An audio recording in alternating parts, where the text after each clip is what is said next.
함께 볼 말씀은 고린도전서 4장 1절부터 2절의 말씀입니다. 우리 다 같이 합독하도록 하겠습니다.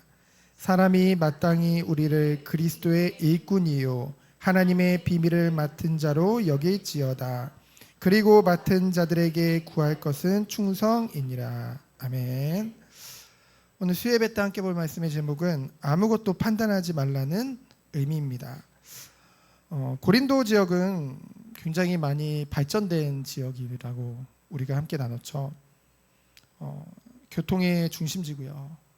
무역이 발달된 곳이고 고린도 사람들은 지식이 굉장히 풍성했습니다. 그리고 많은 은사들도 받게 되어졌죠. 고린도 교회 사람들은요. 그런데 이 고린도 교회에 여러 가지 문제들이 일어났는데요. 특별히 우리가 지난 고린도전서 3장에서는 이제 고린도 교회 사람들이 복음 사역자들이죠.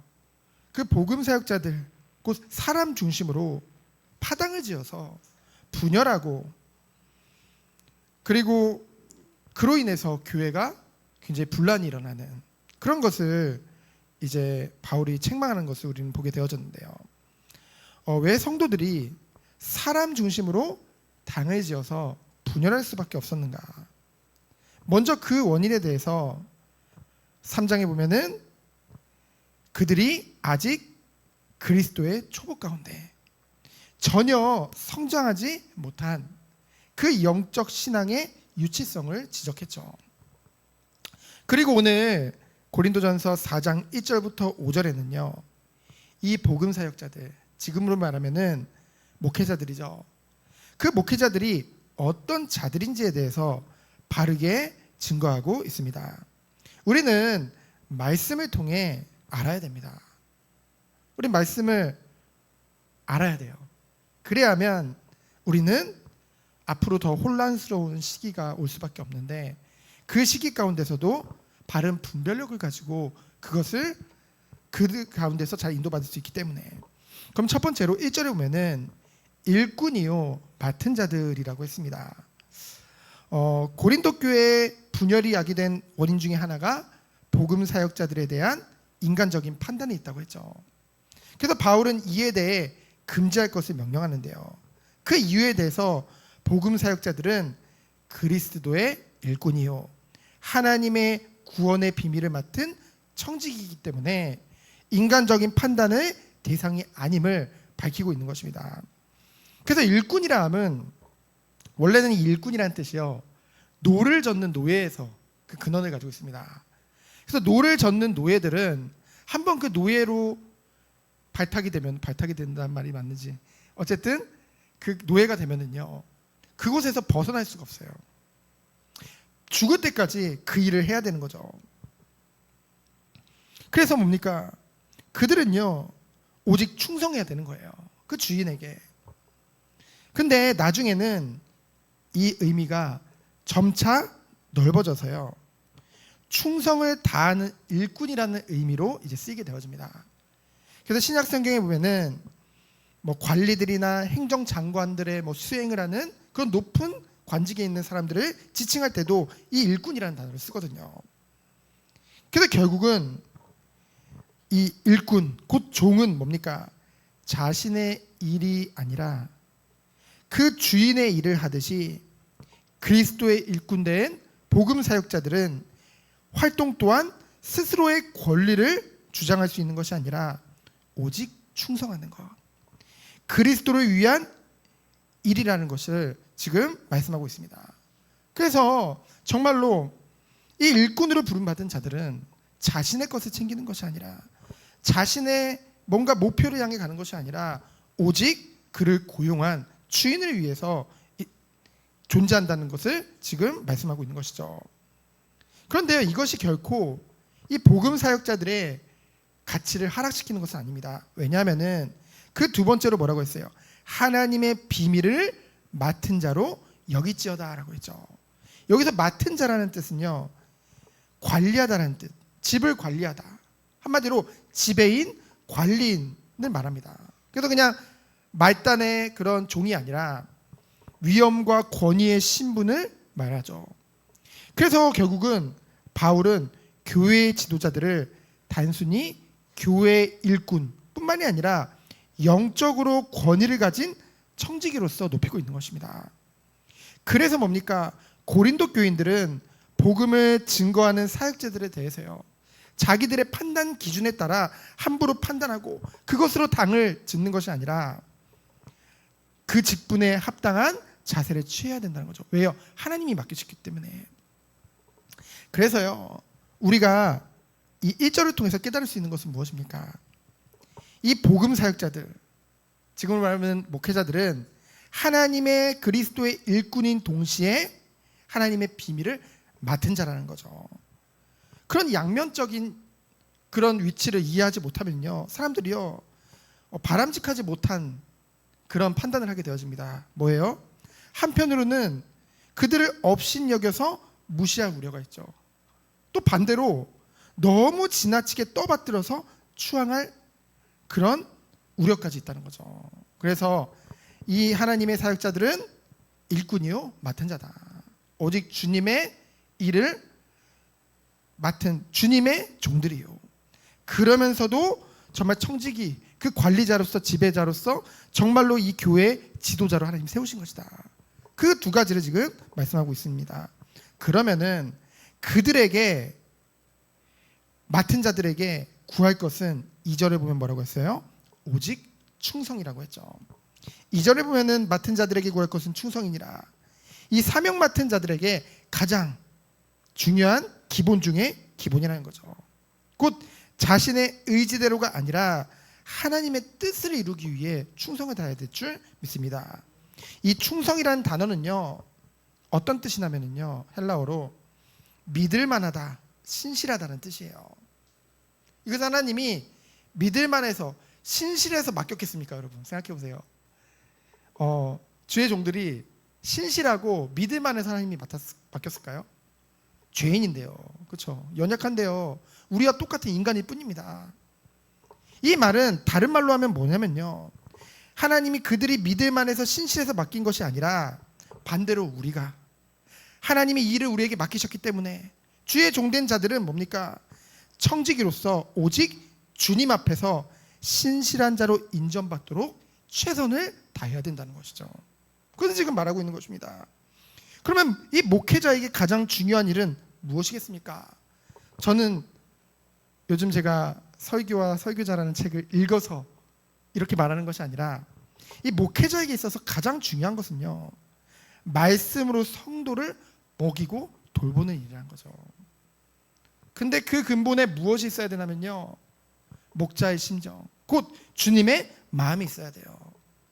아무리 기술적으로 뛰어난 설교를 한다 할지라도 그 가운데 하나님과 같은, 주님과 같은 긍휼히 여기는 마음, 그 사랑하는 마음이 없다고 한다면은 울리는 꽹과리와 같다니까요. 그런 말씀은요, 성도들을 마음을 움직일 수가 없어요. 그 인격을 변화시킬 수 없는 것입니다.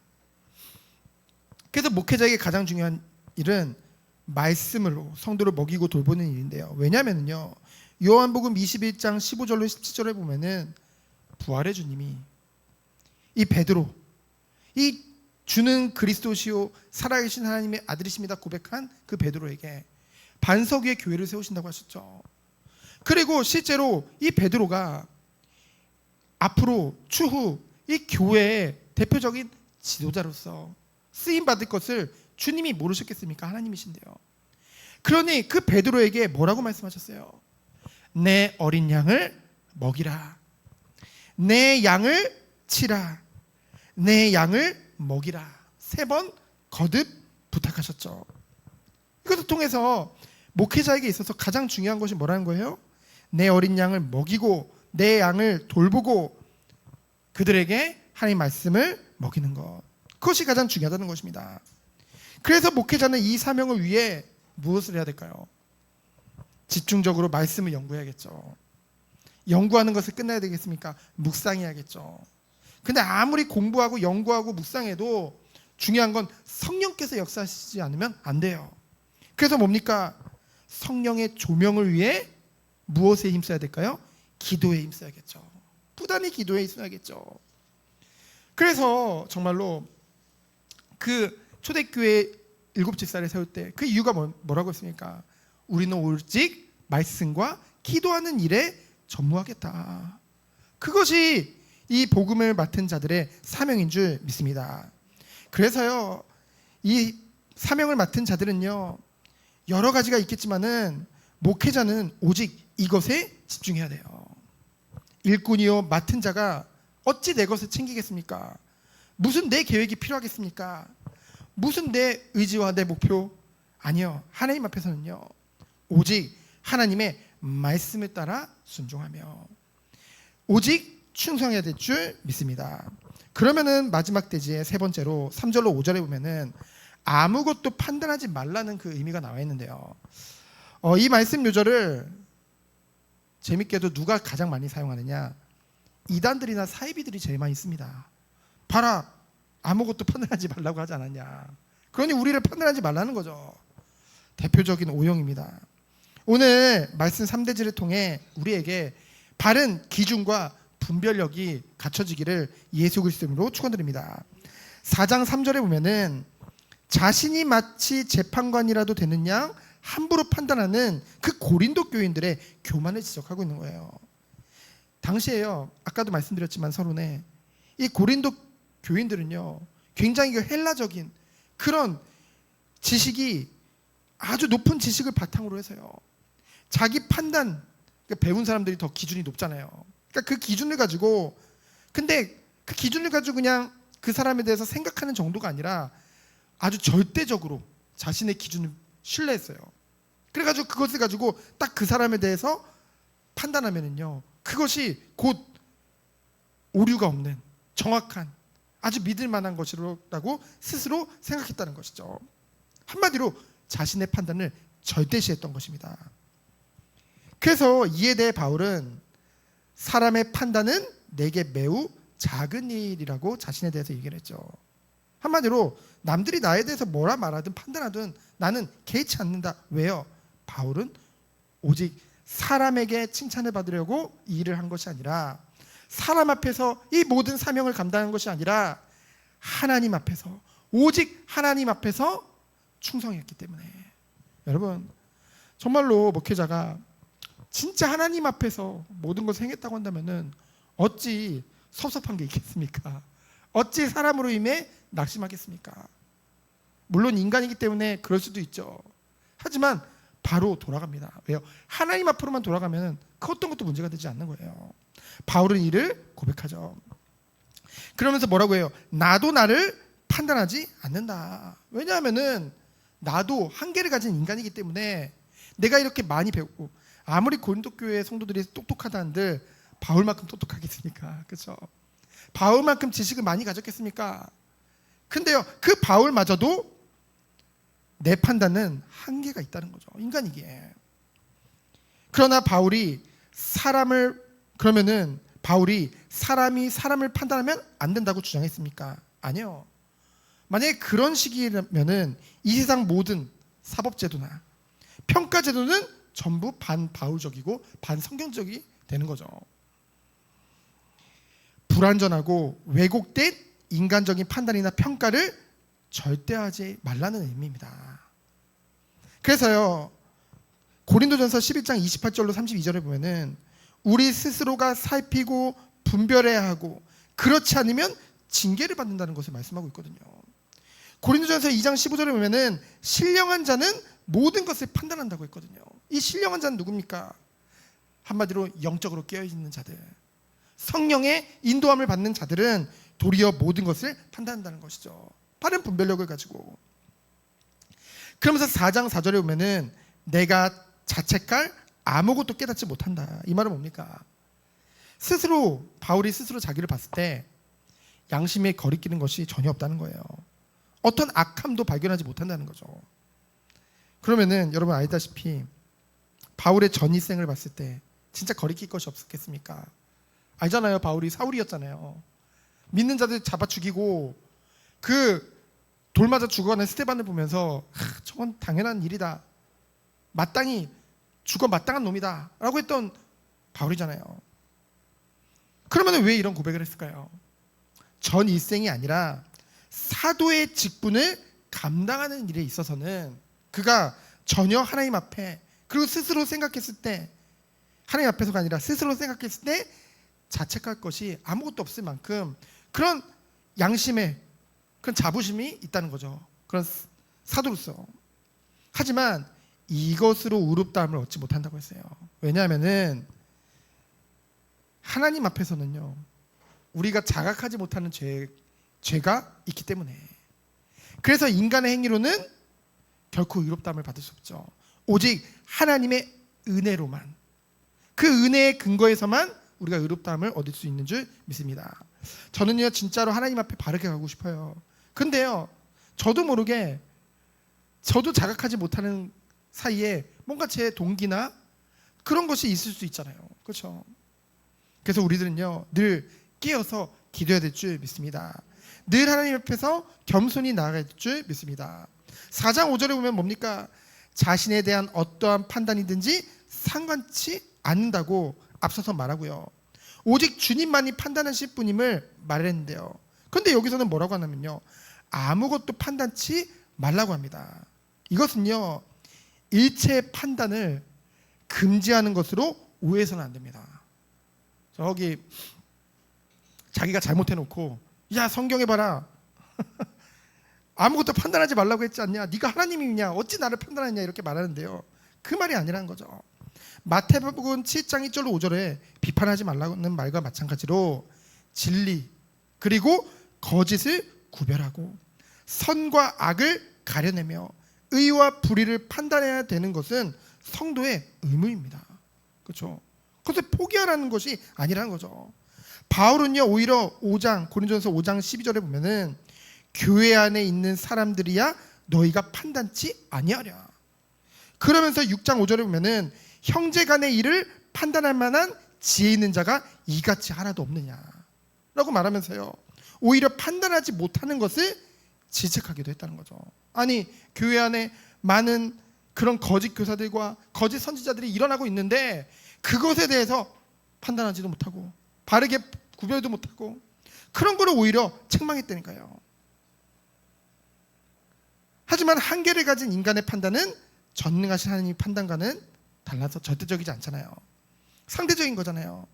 그래서 정리하면은 여기서 금지하고 있는 판단은 바로 고린도 교인들이요, 지도자들을 판단하는 것과 같이 자신의 판단이 마치 하나님의 판단인 것 마냥 완벽하고 절대적인 것 마냥 단정짓는 판단을 말하는 것입니다. 단정적인 판단은요, 유일하신 심판주이신 예수 그리스도만이 할 수 있다는 것이죠. 인간이 그것을 하는 것은 월권행위입니다. 그래서 인간적 판단을 절대해서는 안 된다는 거죠. 그래서요, 우리가 지금 베드로 후서를 주일날 같이 함께 보고 있지만은 그 말씀이 오늘 말씀하고도 연결되어지는 것입니다. 그리스도의 재림과 그 심판을 의식하는 그 종말론적인 시각을 가진 사람은요, 자연히 종말론적인 윤리의식 또한 가지게 된다는 거죠. 우리가 마지막 때 주님 앞에 믿는 자든 안 믿는 자든 다들 그들이 행한 모든 것을 하나님 앞에 다 판단을 받는다, 심판을 받는다. 그것을 정말 믿는 사람이라고 한다면은 어찌 오늘 사람에게 안 들켰으니 죄가 아니지 또는 나 안 들켰으니까 되게 운이 좋네, 어찌 그러면서 양심을 팔면서 살 수 있겠습니까? 전능하신 하나님이, 전지전능하신 하나님께서 우리를 항상 보고 계시는데요. 그래서 본문을 통해 고린도 교인들에게 뭡니까? 주께서 오시기 전까지 아무것도 판단하지 말고 종말론적인 윤리적인 삶을 살라고 지금 독려하고 있는 거예요. 하나님 앞에서 행하라는 거죠. 니들 마음대로 막 확정적으로 바울은 보니까 뭐가 문제야. 그러니까 우리는 바나바 반 따르자. 우리는 저걸 보니까 저 사역자는 저게 문제니까 우리 이것만 따르자. 그러면서 확정적으로 사람을 따라, 그것을 자기의 기준에 따라 움직이지 말라는 거죠.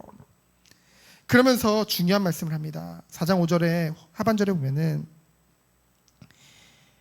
어둠에 감추인 것들을 드러내고 마음의 뜻을 나타내시리니라고 하고 있죠. 어둠에 감추인 것들은 사람들에게 알려지지 않고 있는 많은 죄악된 일들을 말합니다. 그리고 마음의 뜻은 무엇을 나타낼까요? 마음이 계획하고 생각하는 그 사람의 인격의 본질. 한마디로 그 사람이 행동하는 데 있어서 그를 행동을 유발하게 하는 결정적인 동기들, 요인들. 그것이요 언제요? 나타나게 된다는 거죠. 그럼 뭘 말합니까? 사람들은요, 우리는요, 다른 사람의 숨겨진 마음속의 동기와 속셈을 다 알 수는 없습니다. 눈치로는 조금 알 수도 있지만은 완전히 볼 수는 없습니다. 그가 진짜 거룩한지 부패했는지 우리는 알 수 없다는 거죠. 전지전능하신 주님만이 정확히 모든 것을 아십니다. 그러면 여기서 감추인 것을 드러내고란 말은 뭡니까? 드러내고는 빛이 비춰질 때, 우리가 불을 끄고 있으면 아무것도 안 보이잖아요. 빛이 불을 켜면은 거기 안 보이던 사물들이 드러나게 돼 있잖아요. 이런 것을 말합니다. 그래서 사물들이 빛을 발하 그 시체가 밝히 드러나게 되고, 나타내시리라는 말은 빛을 비춤으로써 같은 의미죠. 모든 마음에 경영하는 바가 명백하게 드러나게 된다는 것을 말하고 있습니다. 그래서요, 주께서 재림하시는 그날에는 사람들의 감추어진 행위뿐만이 아니라 그들이 마음속으로 품고 있었던 생각까지도 전부 드러나게 될 것을 말씀하고 있는 것이죠. 그래서 주님은 모든 것을 아시고 우리의 마음을 살피시는 하나님인 줄 믿습니다. 그래서요, 주님이 재림하셔서 심판하실 때는 마음속에 어둡게 감춰진 것들이나 인간의 비밀스러운 생각들이 다 밝히 드러나게 되는 것입니다. 그래서요, 우리는요, 올바른 판단이 내려지기 위해서는요, 삶의 언행 전체가 드러나야 하고 숨겨진 것들까지 들추어져야 하는데, 바로 그것이 언제요? 주님이 재림하시면 모두 이루어진다는 것이죠. 그래서 주님이 오셔서 심판하실 때는 그 이전의 모든 인간들의 판단이 때로는 잘못되고 편견임이 드러날 수 있다는 거죠. 그래서 고린도 교인들에게 특정 지도자를 과도하게 추종하고 그들을 중심으로 당을 짓고 교회를 분열시키는 분란을 일으키는 것 또한 그들의 잘못된 편견임을 지금 밝히 드러내고 있습니다. 그래서 그들을 사역자들을 판단할 권세는 오직 그들을 일꾼 삼으시고 장차 종말로처 심판을 수행하시 주님께만 있음을 말하고 있는 것이죠. 그래서 오늘 말씀의 결론은 무엇입니까? 이 모든 것을 통해서 하나님께서 지금 우리에게 말씀하고 계시는 것은요, 사람을 함부로 판단하지 말라는 것이지 분별하지 말라는 것을 말하는 것이 아닙니다. 성도에게 있어서요, 분별은 가장 중요한 것입니다. 왜요? 마지막 때까지 믿는 자들까지도 넘어뜨리기로는 그 사단은 분명히 역사하고 있기 때문에. 그래서 우리는요, 마지막 때가 가까울수록 바른 분별력을 가져야 될 줄 믿습니다. 우리가 어떻게 바른 분별력을 가질 수 있나요? 우리의 지식은 한계가 있는데요, 우리의 능력은 한계가 있는데요, 그렇기 때문에 주님과 가까이 하는 거예요. 그렇죠? 주님과 가까이 할 때, 주님의 성품을 닮아갈 때 우리는요, 우리 안에 선한 양심이 생깁니다. 우리가 신령한 자로, 정말 이번 주 베드로후서 1장의 말씀과 같이 신성한 성품에 참여하는 자로. 그래서 뭡니까? 정말로 우리가 주님과 가까이 가면 갈수록 우리가 말씀이 우리의 기준이 되어지고요, 그 안에 성령이 조명하셔서 그 말씀을 가지고 우리는 기준 삼아서 정확한 성령 인도를 받게 되어지는 것입니다. 그래서 날마다 주님 앞에 바로 서서 오직 주님께만 영광 돌리는 우리 모든 성도님들 되어지기를 예수 그리스도 이름으로 축원드립니다. 시간 기도합니다. 하나님 감사합니다. 마지막 때가 될수록 혼미케 하는 자들 너무나도 많이 일어날 것인데, 우리가 말씀의 기준으로 오직 주님과 가까이 함으로 선한 양심을 가지고 바른 기준을 가지고 분별하며 주님 오시는 그날까지 정말 소금과 빛으로 인도받는 우리 모든 손님 되도록 주께서 축복하여 주옵소서. 살아계신 예수 그리스도 이름으로 기도합니다. 아멘.